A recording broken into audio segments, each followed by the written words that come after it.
आदाब नाज़रीन, हम फिर हाजिर हैं आपके सामने हम मौजू के साथ और मौजू पर फिर से मशरक़ वुस्ता से जुड़ा हुआ है। मशरक़ वुस्ता में जहां एक तरफ जंग का बाजार गर्म है और एक तरफ से इजराइल और हमास और इधर से सीरिया में जंग जारी है।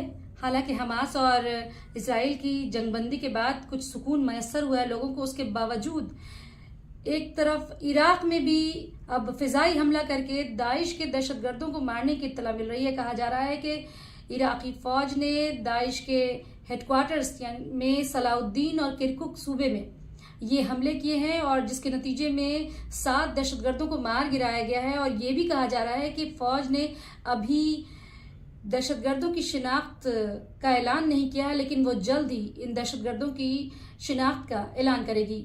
इससे कबल भी इराक में दाइश के ठिकानों पर कई बार हमले हो चुके हैं और दाइश का सफाया करने की बातें भी कही जा रही हैं, लेकिन वक्तन फवक्तन हमेशा दाइश के जो दहशतगर्द हैं या जो उनके हेडक्वार्टर है वो फाल हो जाते हैं और उसके बाद इन पर फिजाई हमले होते हैं। आपको क्या लगता है कि दाइश का खात्मा मुकम्मल तौर पर मशरक़ वुस्ता से हो जाएगा या फिर ये इसी तरह सिर उठाते रहेंगे? अपनी राय से हमें कमेंट सेक्शन में जरूर नवाजें और देखते रहे हमारा चैनल न्यूज़ 18 उर्दू और दें इजाजत। खुदा हाफ़िज़।